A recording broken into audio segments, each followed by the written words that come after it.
Pay scale ও family card একসাথে চলতি মাসেই বাস্তবায়ন করার নির্দেশ তারেক রহমানের।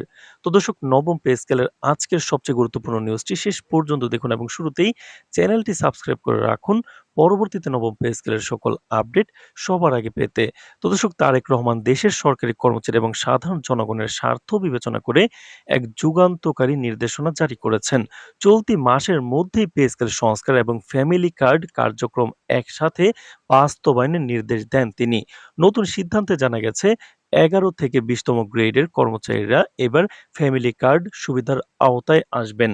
রাজনৈতিক ও অর্থনৈতিক মহলের বিশ্লেষণে এই পদক্ষেপকে ইতিবাচক ও সময়োপযোগী হিসেবে আখ্যায়িত করা হচ্ছে, কারণ এটি শুধু সরকারি কর্মচারীদের আর্থিক নিরাপত্তা নিশ্চিত করবে না, বরং নিম্ন ও মধ্যবিত্ত পরিবারের দৈনন্দিন জীবনে উল্লেখযোগ্য সহায়তা প্রদান করবে।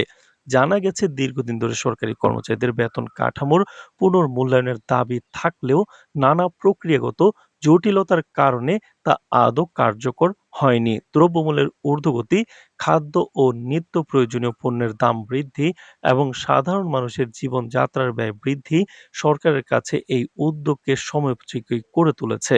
তারেক রহমান দেশের অর্থনৈতিক বাস্তবতার সঙ্গে সামঞ্জস্য রেখে নির্দেশ দিয়েছেন যাতে পে স্কেল সংস্কার এবং ফ্যামিলি কার্ড কার্যক্রমের মধ্যে কোনো ধরনের ব্যর্থতা না থাকে এবং সমন্বিতভাবে কার্যকর করা হয়। এছাড়া তিনি ঘোষণা করেন পে স্কেল বাস্তবায়ন প্রক্রিয়া আরও কার্যকর ও দ্রুততর করতে নতুন একটি কমিটি গঠন করা হবে।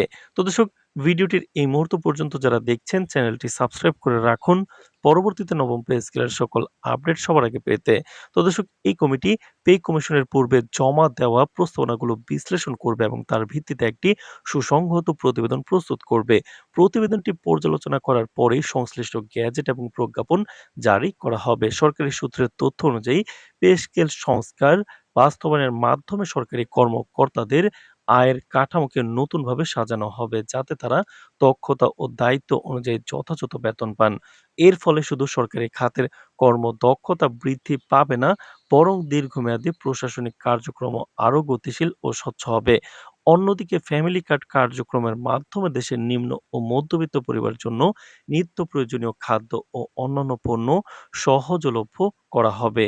এটি সামাজিক সুরক্ষা ব্যবস্থার পরিধি বিস্তৃত করবে এবং গরিব ও অল্প আয়ের মানুষের জীবনে বাস্তব সহায়তা প্রদান করবে। রাজনৈতিক বিশ্লেষকরা মনে করছেন এটি দুটি উদ্যোগ একসাথে বাস্তবায়ন করার নির্দেশনা দেশের অর্থনৈতিক ও সামাজিক কাঠামোতে একটি সমন্বিত ও ভারসাম্যপূর্ণ পরিবর্তনের ইঙ্গিত বহন করছে।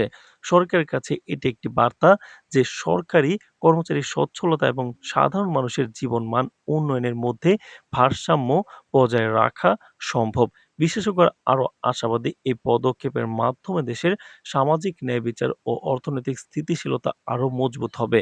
সংশ্লিষ্ট মন্ত্রণালয় ও দপ্তরগুলোকে নির্দেশ দেওয়া হয়েছে প্রশাসনিক প্রস্তুতি, বাজেট বরাদ্দ, প্রয়োজনীয় অনুমোদন প্রক্রিয়া ও বাস্তবায়ন পরিকল্পনা দ্রুত শেষ করতে হবে। এছাড়া নির্দেশনায় সময়সীমা নির্ধারণ করা হয়েছে যাতে চলতি মাসের মধ্যেই পে স্কেল এবং ফ্যামিলি কার্ড কার্যক্রম বাস্তবায়িত হয়। এই নির্দেশনা শুধু প্রশাসনিক দক্ষতা বৃদ্ধি করবে না, বরং সাধারণ জনগণের মধ্যে সরকারের প্রতি আস্থা ও প্রত্যাশাও দৃঢ় করবে। সামাজিক প্রতিক্রিয়া ইতিমধ্যেই শুরু হয়েছে। সরকারি কর্মচারীরা দীর্ঘদিনের বেতন কাঠামোর দাবির বাস্তবায়নকে ইতিবাচকভাবে গ্রহণ করেছেন এবং নিম্নবিত্ত পরিবারের মধ্যে ফ্যামিলি কার্ড কার্যক্রমের প্রত্যাশা চোখে পড়ার মতো। বিশেষজ্ঞরা মনে করছেন এই দুই উদ্যোগ একসাথে বাস্তবায়িত হলে তা দেশের অর্থনীতি ও সমাজের মধ্যে সামঞ্জস্যপূর্ণ উন্নয়নের একটি দৃষ্টান্ত স্থাপন করবে। তো দর্শক, ভিডিওটির এই মুহূর্ত পর্যন্ত যারা দেখছেন চ্যানেলটি সাবস্ক্রাইব করে রাখুন পরবর্তীতে নবম পে স্কেলের সকল আপডেট সবার আগে পেতে। তো দর্শক, শেষ পর্যন্ত তারেক রহমানের এই নির্দেশনা দেশের জন্য একটি সুসংহত অর্থনৈতিক ও সামাজিক নীতি প্রবর্তনের ইঙ্গিত বহন করছে। চলতি মাসের মধ্যে এই উদ্যোগ বাস্তবায়িত হলে তা দেশের সরকারি কর্মচারী এবং সাধারণ জনগণের জীবনে উল্লেখযোগ্য পরিবর্তন আনবে এবং সরকারের জনকল্যাণমূলক কার্যক্রমের নতুন নির্দেশনা প্রদান করবে। তো দর্শক, ভিডিওটির এই মুহূর্ত পর্যন্ত যারা দেখছেন চ্যানেলটি সাবস্ক্রাইব করে রাখুন পরবর্তীতে নবম পে স্কেলের সকল আপডেট সবার আগে পেতে। আজ এ পর্যন্তই, ধন্যবাদ।